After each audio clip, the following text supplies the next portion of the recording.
Hello students, इस video में हम थोड़े फूरियर ट्रांसफॉर्म्स फाइंड करने की कोशिश करेंगे। उसके लिए हम फ्रीक्वेंसी शिफ्टिंग प्रॉपर्टी यूज़ करेंगे और जो आपको सामने दिख रहा है स्क्रीन पर, इस फंक्शन का फूरियर ट्रांसफॉर्म यूज़ करेंगे।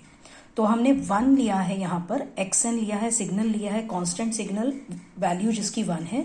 तो पहले हम इसका फूरियर ट्रांसफॉर्म देखेंगे और फिर इस फूरियर ट्रांसफॉर्म को यूज़ करके हम कई सिग्नल्स का फूरियर ट्रांसफॉर्म निकालेंगे by using frequency shifting property. तो अब चलिए देखते हैं ये कैसे करना है। गिवन सिग्नल xn1 है, आपने इसका फूरियर ट्रांसफॉर्म फाइंड करना है। इसमें आप एक एजम्पशन ले लीजिए, एज्यूम कि इसका फूरियर ट्रांसफॉर्म है 2 पाई डेल्टा ओमेगा। आपको पता है डेल्टा ओमेगा की वैल्यू 1 है और ये पीरियोडिक होता है नेचर में। कभी भी फूरियर ट्रांसफॉर्म पीरियोडिक होता है नेचर में और एग्जिस्ट करता है फ्रॉम -इन्फिनिटी टू इन्फिनिटी। तो ये आपको नॉलेज होनी चाहिए। तो अगर ऐसा है तो ये फूरियर ट्रांसफॉर्म भी पीरियोडिक होगा और -इन्फिनिटी से इन्फिनिटी तक एग्जिस्ट कर रहा होगा। इस करके हम लिखेंगे कि x e⁻j⍵, या Fourier transform of 1 is equal to 2 pi, हमने समेशन डाल दिया delta omega minus 2 pi k, where k is from -infinity to infinity. हमने यहाँ पर ये इसलिए किया है क्योंकि हमें पता है कि फूरियर ट्रांसफॉर्म हमेशा ही पीरियोडिक होता है in omega with a period of 2 पाई, और वो एग्जिस्ट करता है -इन्फिनिटी से इन्फिनिटी तक। तो ये रिजल्ट आप हमेशा याद रख लीजिए कि Fourier transform of 1 is equal to 2 pi summation k is from -infinity to infinity delta of omega minus 2 pi k. ये आपने बिल्कुल याद रखना है क्योंकि इसी फंक्शन फूरियर ट्रांसफॉर्म को यूज करते हुए हमने अगले सम्स करने हैं। अब हम फ्रीक्वेंसी शिफ्टिंग प्रॉपर्टी यूज करेंगे कुछ दूसरों सिग्नल्स पर और उनका फूरियर ट्रांसफॉर्म फाइंड करेंगे। चलिए पहले रिकॉल कर लेते हैं कि फ्रीक्वेंसी शिफ्टिंग प्रॉपर्टी है क्या। फ्रीक्वेंसी शिफ्टिंग प्रॉपर्टी के अनुसार अगर हमें किसी फंक्शन का फूरियर ट्रांसफॉर्म पता है तो अगर हमें e⁻j⍵0n के साथ मल्टीप्लाइड नया फंक्शन मिला है xn, अगर हमें xn का फूरियर ट्रांसफॉर्म पता है और अब हमें फूरियर ट्रांसफॉर्म फाइंड करना है e⁻j⍵0n multiplied by x of n का, तो ये नए फंक्शन का फूरियर ट्रांसफॉर्म क्या होगा। जो xn का फूरियर ट्रांसफॉर्म है जो आपको पता है वही लिखना है, लेकिन वहां पर ओमेगा की जगह आप ओमेगा माइनस ओमेगा नॉट डालोगे। यहाँ देखिए आपका e के साथ j ओमेगा नॉट है, तो यहाँ पर आपका ओमेगा की जगह ओमेगा माइनस ओमेगा नॉट डालोगे और बाकी पूरा फूरियर ट्रांसफॉर्म आप xn का ही यूज करोगे। इसी तरीके से अगर आपका e⁻j⍵0n इंटू xn वाला फंक्शन है, ये टोटल नया फंक्शन है, तो आप इसका फूरियर ट्रांसफॉर्म में ओमेगा की जगह कौन सी वैल्यू पुट करोगे, ओमेगा प्लस ओमेगा नॉट। ठीक है, यहाँ पॉजिटिव है तो ओमेगा माइनस ओमेगा नॉट से रिप्लेस करोगे ओमेगा को, अगर यहाँ नेगेटिव है तो ओमेगा प्लस ओमेगा नॉट से रिप्लेस करोगे आप ओमेगा को। तो चलिए ये प्रॉपर्टी यूज करके और इस फूरियर ट्रांसफॉर्म ऑफ 1 को यूज करके हम कुछ सम करते हैं। अब पहला क्वेश्चन है, अगर अपना सिग्नल e⁻j⍵0n है तो उसका फूरियर ट्रांसफॉर्म फाइंड कीजिए। एज्यूम कीजिए कि अपना सिग्नल,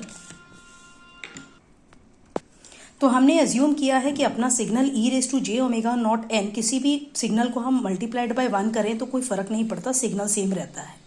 तो अब हम फ्रीक्वेंसी शिफ्टिंग प्रॉपर्टी यूज करते हैं क्योंकि हमें 1 का फूरियर ट्रांसफॉर्म पता है। हम उस ट्रांसफॉर्म में सिर्फ ओमेगा को ओमेगा माइनस ओमेगा नॉट से रिप्लेस करेंगे तो इस पूरे फंक्शन का हमें फूरियर ट्रांसफॉर्म मिल जाएगा। तो इसका नए सिग्नल का फूरियर ट्रांसफॉर्म क्या है, 1 का Fourier transform 2 pi summation k is -infinity to infinity delta in the bracket. अब 1 के फूरियर ट्रांसफॉर्म में यहाँ ओमेगा था -2 पाई के, यहाँ हम ओमेगा की जगह ओमेगा माइनस ओमेगा नॉट डाल देंगे by using frequency shifting property, और ये हो गया अपना फूरियर ट्रांसफॉर्म ऑफ e⁻j⍵0n। इसी तरह आप e⁻j⍵0n का भी फाइंड कर सकते हो। सेम मेथड में फाइंड करोगे तो यहाँ पर आंसर में यहाँ प्लस आ जाएगा। अब नेक्स्ट देखिए, xn is equal to cos omega naught n, ये नया सिग्नल है और इसका फूरियर ट्रांसफॉर्म फाइंड करना है।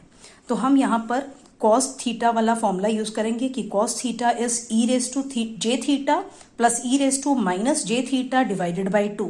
तो यहाँ पर अगर सिग्नल अपना cos ओमेगा नॉट n है, ये प्रॉपर्टी यूज़ करके, ये फॉर्मूला यूज़ करके हमने cos ओमेगा नॉट n की जगह ये एक्सप्रेशन लिख दिया। अब इसमें से हाफ आप साइड पे रख दीजिए, बाहर रख दीजिए ब्रैकेट के, और अंदर लीनियर प्रॉपर्टी यूज़ करके हमें पता है कि पूरे सिग्नल का फूरियर ट्रांसफॉर्म क्या होगा, half into Fourier transform of this e raise to j omega naught n plus Fourier transform of e raise to minus j omega naught n. और इसका फूरियर ट्रांसफॉर्म तो अभी आप आराम से निकाल सकते हो, क्योंकि आपको पता है इसको मल्टीप्लाइड बाय 1 करके 1 का फूरियर ट्रांसफॉर्म यहाँ पर लिखोगे। हमने यहाँ मल्टीप्लाइड बाय 1 किया जैसे ऊपर अभी किया था। तो यहाँ पर तो हमने देखिए यहाँ पर क्या किया है, 1/2 हाफ बाहर रहने दिया, अंदर यहाँ पर लिखा है फूरियर ट्रांसफॉर्म ऑफ 1, लेकिन 1 के फूरियर ट्रांसफॉर्म में ओमेगा की जगह ओमेगा माइनस ओमेगा नॉट डाल दिया। ठीक है, तो यहाँ पर ये लिखा है प्लस इसका फूरियर ट्रांसफॉर्म में पूरा सेम फूरियर ट्रांसफॉर्म होगा 1 का ही, लेकिन ओमेगा की जगह ओमेगा प्लस ओमेगा नॉट आ जाएगा। ठीक है, और इसमें आप 2 पाई कांस्टेंट है, दोनों में कॉमन है, इसको बाहर ले लीजिए 2 पाई बाय 2, बाकी टर्म्स ऐसा सेम ही लिखी रहने दीजिए। तो 2 पाई बाय 2 में से 2 कट जाएगा, तो हमारा फाइनल आंसर ये होगा, Fourier transform of cos omega naught n is equal to this. इसी तरह अगर आपका साइन फंक्शन होता तो साइन फंक्शन का भी निकाल सकते। फर्क क्या आता आपका, यहाँ पर साइन के फॉर्मूला में आता है e raise to j theta plus e raise to minus j theta divided by 2, सिर्फ यहाँ माइनस साइन आता है। तो आप अगर आप sine theta omega naught n लेते तो उसका आंसर भी सेम होता, सिर्फ यहाँ पर माइनस होता। उम्मीद है आपको ये सम समझ आ रहे होंगे, आप इसकी प्रैक्टिस कीजिए। So goodbye students.